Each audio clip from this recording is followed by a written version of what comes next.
नासिम breaking news हवा share कंदासीं। कंडियारी जे ॻोठ मुरीद वसाण में 6 वरियनि जी शादीशुदा औरत इमाम सादी बेदर्दीअ सां क़तल थी वई आहे। औरत जे मुड़ुस हाजी पोड़ वोस्तार हथां कारे इल्ज़ाम हेठि क़तल थियण जा चोबोल आहिनि। पुलिस पारां जांच शुरू करे छॾी आहे। कंडियारी जे ॻोठ मुरीद वसाण में 6 वरियनि जी शादीशुदा औरत इमाम सादी बेदर्दीअ सां क़तल थी वई आहे। औरत जे मुड़ुस हाजी वोस्तार हथां कारे इल्ज़ाम हेठि क़तल थियण जा चोबोल आहिनि। पुलिस पारां जांच शुरू करे छॾी आहे।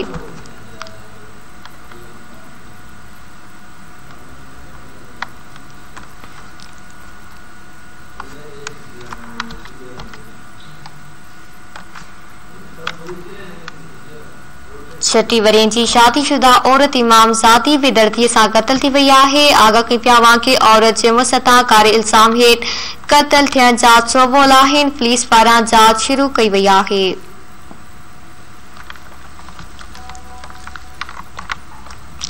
कंडियारी जे ॻोठ मुरीद वसाण में 6 वरियनि जी शादीशुदा औरत इमाम सादी बेदर्दीअ सां क़तल थी वई आहे। औरत जे मुड़ुस तां कारे इल्ज़ाम हेठि क़तल थियण जा चोबोल आहिनि।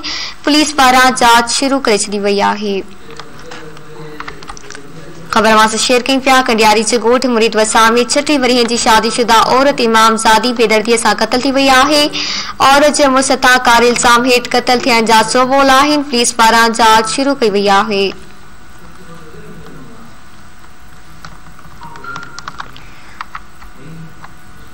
छठी वरियनि जी शादीशुदा औरत इमाम सादी बेदर्दीअ सां क़तल थी वई आहे। औरत जे मुड़ुस तां कारे इल्ज़ाम हेठि क़तल थियण जा चोबोल आहिनि। कंडियारी जे ॻोठ मुरीद वसाण में 6 वरियनि जी शादीशुदा औरत इमाम सादी बेदर्दीअ सां क़तल थी वई आहे। ख़बर मां शेयर कई पिया। औरत जे मुड़ुस तां कारे इल्ज़ाम हेठि क़तल थियण जा चोबोल आहिनि।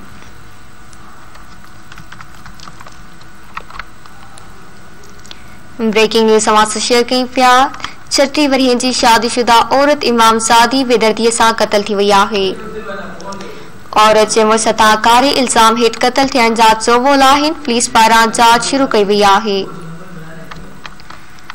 कंडियारी जे ॻोठ मुरीद वसाण में 6 वरियनि जी शादीशुदा औरत इमाम सादी बेदर्दीअ सां क़तल थी वई आहे। औरत जे मुड़ुस तां कारे इल्ज़ाम हेठि क़तल थियण जा चोबोल आहिनि। पुलिस पारां जांच शुरू कई वई आहे।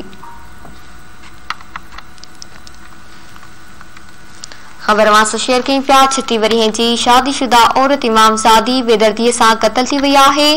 औरत जे मुड़ुस तां कारे इल्ज़ाम हेठि क़तल थियण जा चोबोल आहिनि। पुलिस पारां जांच शुरू करे छॾी आहे।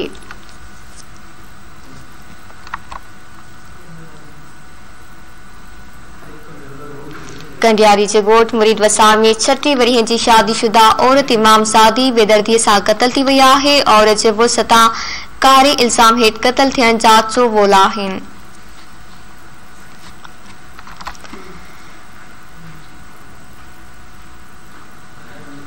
कंडियारी जे ॻोठ मुरीद वसाण में 6 वरियनि जी शादीशुदा औरत इमाम सादी बेदर्दीअ सां क़तल थी वई आहे। औरत जे मुड़ुस तां कारे इल्ज़ाम हेठि क़तल थियण जा चोबोल आहिनि। पुलिस पारां जांच शुरू कई वई आहे।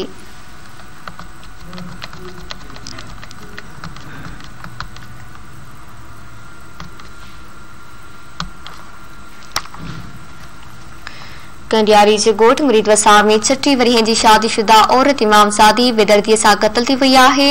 ख़बर मां शेयर कई पिया। औरत जे मुड़ुस तां कारे इल्ज़ाम हेठि क़तल थियण जा चोबोल आहिनि। पुलिस पारां जांच शुरू कई वई आहे।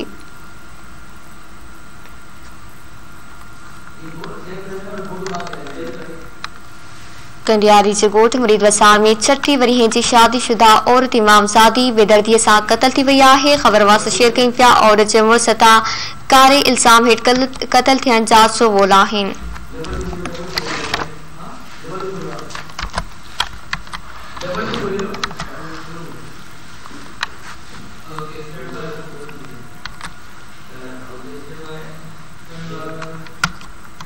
you.